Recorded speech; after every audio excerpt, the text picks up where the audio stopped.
It comes tonight. The pages tell me so. Not the ink, but the tremor in my hand as I write. A fear so old it feels like instinct. Outside, the wind is a restless spirit, clawing at the shutters, whispering my name. The moon, full and pale, climbs the sky like a celestial eye, a silent witness to what this place will demand of me. My final duty. It was a fool's errand from the start, wasn't it? To think one man could stand against a hunger that has festered for centuries in these stones. But I came, I had to. And now the debt comes due. I can hear it, you know. Not just the wind, but a voice. It's not the howl of a mindless beast. No, this is something far more terrifying. It speaks through the very walls of this tower, a deep, resonant monologue that echoes with a terrible ancient sorrow. It says, I was a man once, a pioneer they called me. I sought new lands, a new life. But in my foolish pride, I disturbed something older than men, a pact of soil and spirit I could never comprehend. I see it in my mind's eye, like a fever dream, a silhouette against a sepia-toned sky, a settler raising his axe to a totem carved from a petrified tree, a foolish act of defiance against a power he didn't understand. And in that moment, a curse was born, a hunger that could never be sated. It wasn't the forest that was empty, it was the creature. It was alone. We fed its hunger, all of us who came here seeking answers, seeking adventure. We fed its loneliness just by coming. And now, it knows I am the last. The game is ending. I can hear the delicate snap of twine outside, my simple alarms one by one being silenced. A methodical, intelligent patrol. Claws long and sharp test the mortar of the tower's base, not with brute force, but with a patient, probing curiosity. It's assessing, learning.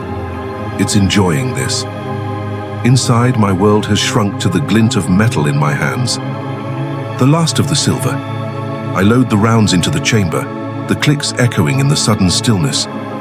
My ragged breathing begins to steady. The fear is still there, a cold knot in my gut, but a strange calm settles over me. This is it, the final move on the board. There is no escape, no tomorrow. There is only this room, this night, and the thing at the door. Boom! The sound is deafening, a physical blow that shakes the very foundations of the tower. The ancient oak door, which has stood for 100 years, groans in protest. The hinges scream as they bend, metal surrendering to a will of iron and muscle. Splinters fly through the air in slow motion, dancing in the columns of moonlight that now pierce the gloom. The threshold is breached, and then it fills the frame. A silhouette impossibly tall blotting out the moon. It's not a monster of mindless rage. It stands there, its form a perversion of man and wolf. And its eyes are intelligent.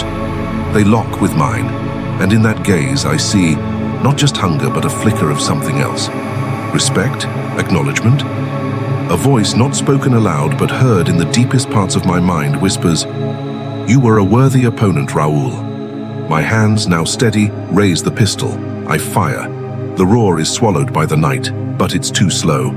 The beast moves with a grace that defies its size, a blur of shadow sidestepping the silver bullet.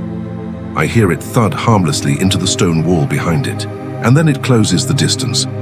In the final fraction of a second before the impact, before the darkness, I see its face, and the tragedy etched there is more horrifying than any fang or claw. The sun rises on a scene of quiet devastation. A haze of smoke hangs in the cool morning air. The Pedra Escura Tower a smoldering blackened husk. Fire crews are already here, their bright uniforms a stark contrast to the grey ash. Yellow tape cordons off the scene. An officer, clipboard in hand, jots down notes, his voice clinical and detached. Official report will say it was a candle fire, old wiring maybe, a tragic accident. They move on, professionals doing a job unaware of the truth that burned with the stones. The interior is a ruin of charred floorboards and fallen beams, but the camera of our story pushes forward, past the debris, to a single plank that looks slightly askew. Beneath it, nestled in a waterproof pouch, miraculously spared from the flames, is a journal.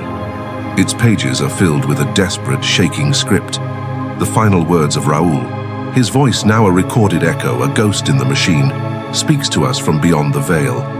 If you found this, if you're reading these words, turn back.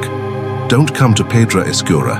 The stories, the legends, they are a warning, not an invitation. This forest does not forget and it does not forgive. It hides its paths in mist and it keeps its secrets well. The view pulls back, showing the vast, silent expanse of the forest. The pathways are gone, erased by the morning fog. It's an impenetrable wall of green and grey.